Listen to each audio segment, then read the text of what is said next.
안녕하세요. 근로감독관 윤정입니다. 두드리면 열리는 유튜브 노동법 8번째 시간입니다.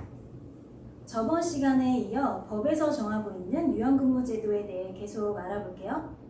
앞에서는 근로시간을 적절하게 배분하거나 근로자가 선택할 수 있는 유연근무제도를 알아봤는데요.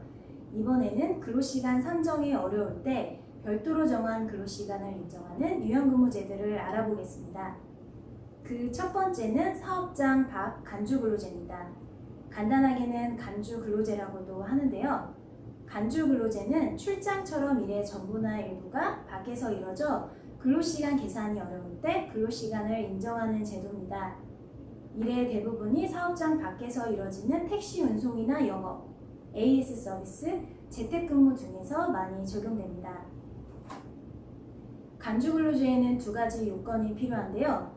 먼저 사업장 밖에서 근무해서 사업주의 근로시간 관리에서 벗어나 있어야 하고요. 또 동시에 근로시간 산정이 어려워야 합니다. 근로시간 산정이 어렵다는 건 근로자가 사업장 밖에서 일하면서 업무 시작과 종료를 결정하거나 근로자 상황에 따라 근로시간이 바뀌어서 근로시간 관리가 어려운 걸 말합니다. 만약 사업장 밖에서 일하더라도 별도로 근로시간 관리를 받거나 휴대폰 등으로 수시로 지시받아 일하거나 회사가 미리 방문지와 돌아오는 시간을 정해 그에 따라 근로시간 측정이 가능하면 적용할 수 없습니다. 이런 간주근로제는 실제 근로시간과 상관없이 다음 세 가지 중 하나를 근로시간으로 인정하는데요. 첫 번째는 근로자와 사업주가 정한 소정근로시간, 두 번째는 업무 수행에 통상적으로 필요한 시간, 세 번째는 근로자 대표와 서면 합의로 정한 시간을 근로시간으로 인정할 수 있습니다. 만약 업무 수행에 통상 필요한 시간이 1일 10시간으로 법정 근로시간을 넘는다면 연장 근로시간까지 포함해서 근로시간으로 인정할 수 있고요. 사업주 지시에 따라 추가로 연장, 야간, 휴일 근무했다면 각 가산수당도 지급해야겠죠. 다음은 재량근무제라고도 하는 재량근로시간제입니다. 업무 수행에 대해 사업주가 구체적으로 지시할 수 없는 업무도 있을 텐데요.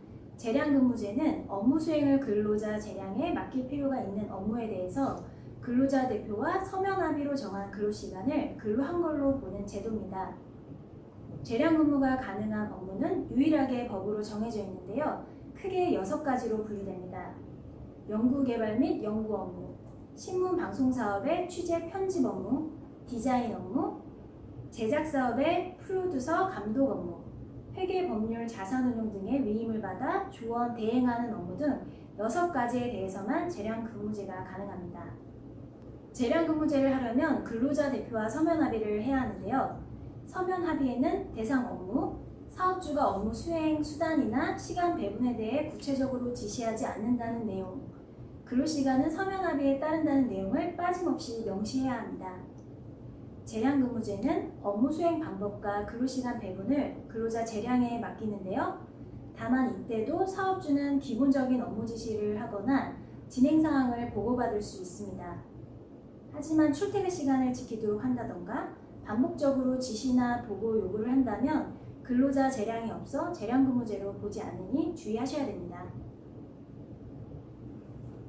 재량근무제는 실제 근로시간과 관계없이 근로자 대표와 서면 합의한 시간이 근로시간이 되는데요.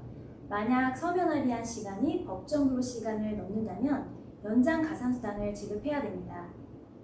또 사업주 지시에 따라 휴일 근로나 야간 근로를 했다면 그에 대한 가산수당도 지급돼야 합니다. 휴일, 휴가, 휴게 역시 동일하게 부여되는데요.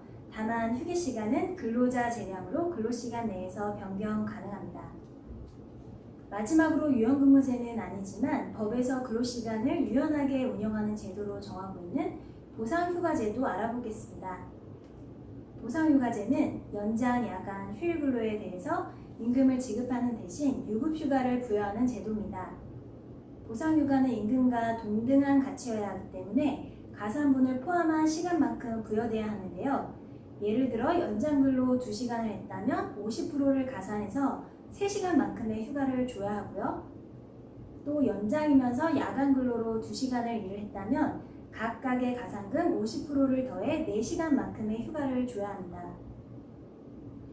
보상휴가는 임금지급 원칙의 예외이기 때문에 근로자 대표와 서면합의로 도입해야 하는데요.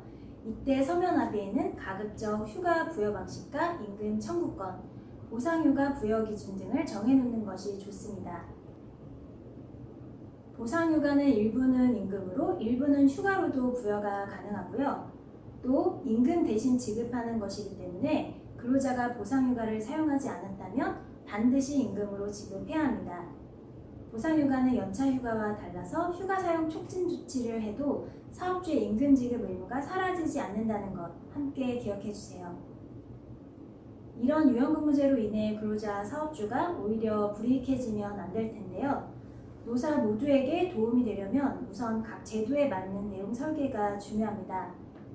또 제도 도입에 대한 근로자의 의사를 듣거나 동의를 얻는 등의 법적 절차도 따라야 하는데요. 만약 적법한 요건을 갖추지 못하면 제대로 된 유연근무제로 인정받지 못하고요. 실근로시간에 따라 임금이나 법정상을 지급해야 할 수도 있습니다. 지금까지 2회에 걸쳐 유연근무제에 대해 알아봤는데요. 일반적으로 유연근무제를 도입한 사업장에서는 근로자, 사업주 모두 만족도가 높다고 합니다. 아마 유연근무제로 인해 근로자는 삶의 여유를 가질 수 있고 사업주에게는 긍정적인 업무 성과로 돌아오기 때문이겠죠. 변화하는 노동시장에 맞춰 이러한 유연근무제와 여러분들이 좀 더 친밀해지기를 바라면서 오늘 강의를 마치겠습니다. 다음 시간은 휴일과 휴가에 대한 주제로 찾아뵙겠습니다. 감사합니다.